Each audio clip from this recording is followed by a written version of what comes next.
Hello and welcome to another episode of Trash to Track. In this episode I'm going to be looking at this relatively old Bachmann Split chassis Ivatt 262 tank loco that's been sent in to me by a chap called Mike, who would like me to fit a DCC chip to it and basically overhaul it for service on his layout. Mike has very kindly supplied the chip there, so we'll keep that aside, and the Ivatt itself doesn't look externally to be in too bad a condition. Now, regular viewers may be wondering why I'm doing another video on this, as I did a DCC conversion on one of these a few months ago. However, that was a model that was brand new and didn't require any work. So I thought I'd recover it, as despite the fact that this model seemed a very good runner on battery power, it was a little bit dusty, as Mike said it was an eBay bargain.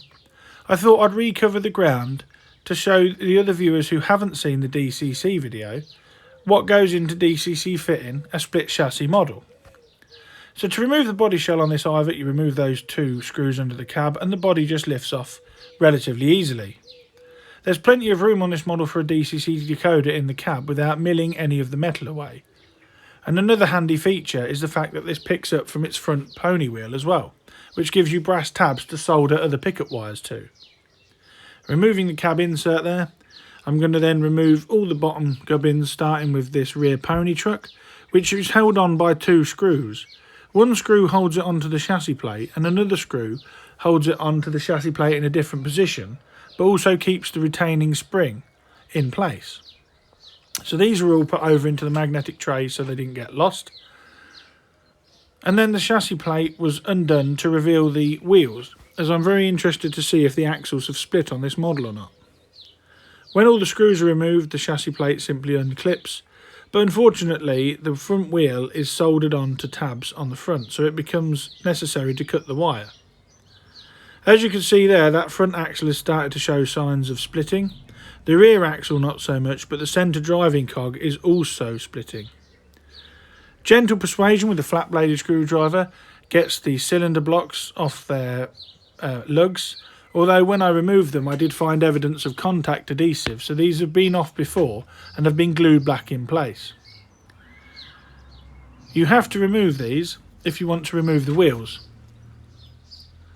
I do find it easier taking these off, as you have when next I have to solder, it removes the danger of getting your solder near the plastic part. So as I said, I'm going to cut those pickup wires off there just using a scalpel, because I'm going to have to resolder them on later anyway when I fit a DCC decoder to this. And that is basically the chassis stripped down, ready for separating into its two halves. And this is where the rebuild started to go quite badly wrong. The screws came out easy enough, or so I thought. There's 3 to undo on this model, 2 near the wheels and 1 in the hole that's just near my thumb there. And you'll see in a second that when I try to take the two halves of the chassis apart, the black plastic insulating screw pieces have actually corroded to the point where they are just crumbling within the chassis block. I'm having to hammer that one out there as it has expanded. Now I don't know if this is a reaction to some sort of lubrication, but I've never come across the plastic that has corroded and gone brittle like this had. Using a scalpel there just to hold that bit of plastic in place, I can then undo this screw, as because the back had fallen off it, the screw was just spinning in the hole. Once they're all out, I have to use a small flat bladed screwdriver to prise the two halves of the chassis apart, which were fairly stuck together with old lubricant. I'm surprised this model ran at all and wasn't shorting out due to the fact that the chassis halves were stuck together. I think it's just the fact that these small plastic washers were there that was stopping a short circuit occurring. The old grease you can see there underneath the motor worm gear has gone relatively solid, and it is not nice at all. And it's the first time, like I said, that I've ever come across these plastic insulating pieces corroding to such a point where they're actually falling apart within the model. This was very worrying, as I was online and I couldn't find anybody that did replacements of these, not even 3D printed ones. So if any of you out there watching, I mean, these are the pieces of plastic, sorry about the dodgy camera work, these are the pieces of plastic that had all fell off. But if anybody's watching with a 3D printer, get designing, I think you've got a business case. So what I had to do was I had to find a spare chassis, and I managed to find a non-running Ivatt, and I robbed the parts off it. The non-running Ivatt that I bought for this project also had a good set of axles on it which weren't splitting, so I used those and changed the wheels over into those axles. I'm now cleaning the two halves of the chassis up using a cotton bud and methylated spirits to remove any of the old lubrication and grime that's built up. And the chassis keeper plate here, this is off the donor model because the original one had cracked. This was covered in some sort of Vaseline, and it took a long while to get it off. So I ended up washing it in hot soapy water and it came up like new. All the Vaseline had gone off it. Why somebody would lubricate their model with Vaseline, I really don't know. But even after cleaning that, there's still bits of broken plastic coming off it. So now we're going to look at DCC fitting this model, and I'm actually going to add a couple of extra wires to the motor here that are going to trail off into the cab where I'm going to fit the DCC decoder. These were soldered in place, and then it is imperative that you make sure that the heat shrink tubing is pushed up as far as it will go, because you need these two motor terminals to be completely insulated from the metal of the chassis. You do require quite a bit of heat shrink on this. Don't skimp on it, as any short circuit when you test this model, if you fitted a DCC decoder, will blow the chip and you've lost 30 or 40 quid and they'll have to go and buy a new decoder. While the motor was out, I just drop a tiny amount of oil on the bearings on each end of the motor and then give it a quick battery test, replace the bearing cap on the back and sit it back in one of the chassis frame halves ready for reassembly. This sits against that bearing block you can see in the top half there, and it is quite well designed, if not a pain in the backside being a split chassis.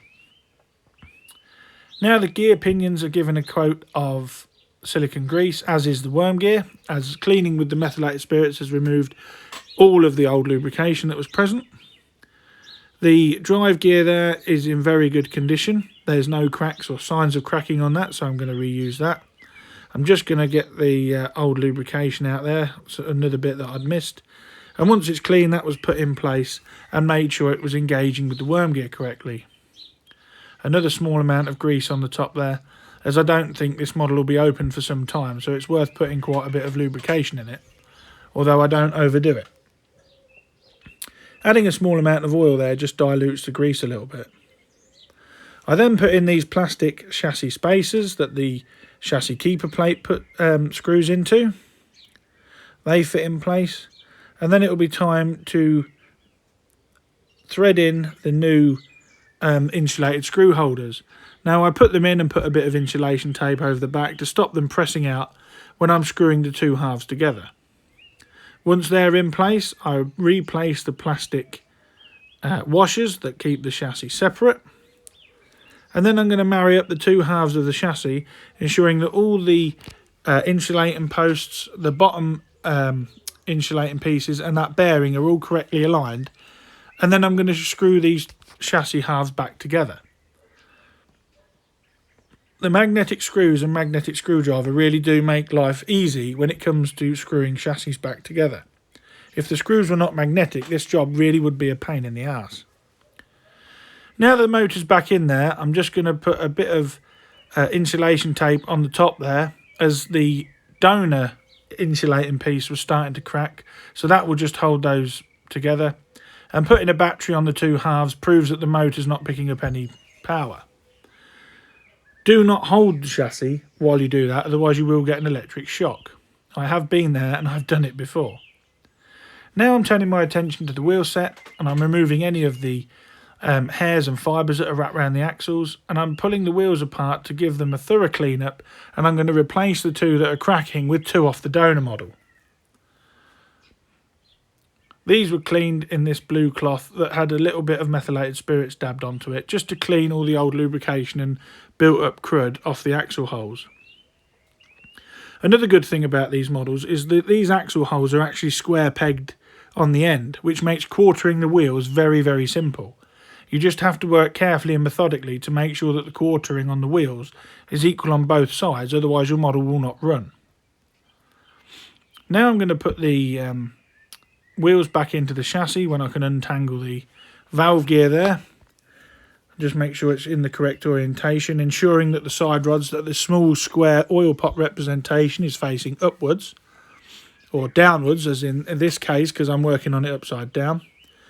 And then it's a case of clipping these valve gear holders into the die-cast holes in the chassis side there. And then I'm going to refit the cylinders after I've lubricated the axles and that centre drive cog. To lubricate the axles, I used some Pico Electro Lube, which is conductive lubricant. And as these axles pick up the power through each side of the chassis, it's imperative you've got good electrical connection. I've only just recently started using this stuff, and it is relatively expensive for this small pot. It's about £9 for this small bottle, but it is essential. It has improved running on several of my locos that I was having trouble with. I just wish I'd found it sooner. To hold the wheels in place, the chassis plate clips in on the front round a die-cast lug, and then just simply clips into place, and the 2 screws were refastened, as were the cylinders. The side rods were lined up and placed in, and the cylinders pushed back onto their die-cast lugs, and I'm just making sure there that everything's in place and the body fits on. These screws are replaced. Again, I've said it before, do not over tighten the screws, as you can break those insulating pieces that these screw into if you're not careful. And then what I'm going to do is I'm going to attach a battery to the leads of the motor just to make sure that the wheels are in and it's all running lovely and smoothly. As you can see there, none of the valve gears in the wrong place, and there's no short circuit from the motor. This front pony wheel now, with its spring and wires, was re-threaded through the chassis plate and was reattached with the 2 screws that we removed earlier. Again, these are magnetic, so it made the job very, very easy. The wires were resoldered onto those brass tabs, and then I cut some more new wire, soldered that onto those brass tabs, ran it along the top of the die-cast boiler into the cab area, and this will form the pickups for the decoder. I apologise for anybody out there that's watching that says I should use the correct colour wire. I hadn't got any red and black wire at the time, so I just used what wire I had.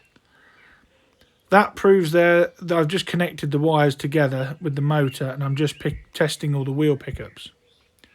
I've tinned the wires on the decoder socket there, and now because I'm working methodically, I've soldered all the wires, red and black to track and orange and grey the other way, and it's actually time now to test the decoder to make sure there's no short circuits. This is always a nerve-wracking time. I mean, it's handy that these decoders have got harness, because if you do blow it, they're easily changed. But it's always nerve-wracking on first testing, as if I've got anything wrong on this rebuild, that decoder's going to go bang, and I'm back to square one. But lo and behold, it's working. So there's no short circuits, everything's insulated. The body shell was put back on, but unfortunately that cab piece there doesn't fit properly, because the decoder now sits in the coal bunker and the wiring takes up where the cab was. But when it's running around on a layout, it's not going to be too noticeable through those windows. So the last job to do now is to reattach the body shell to the chassis. There is a small lug on the die-cast body that fits in the smoke box. The body shell simply clips back on. Reattach the 2 screws. One more battery test to make sure no wires have been trapped or broken. And she's running like a Swiss watch. I then upend the loco in my loco cradle.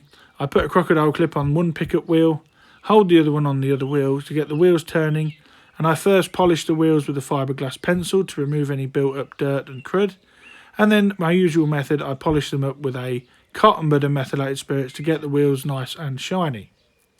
I also give the front pickup pony wheels a good clean, and the rear pony wheels, which had a build-up of carbon on them.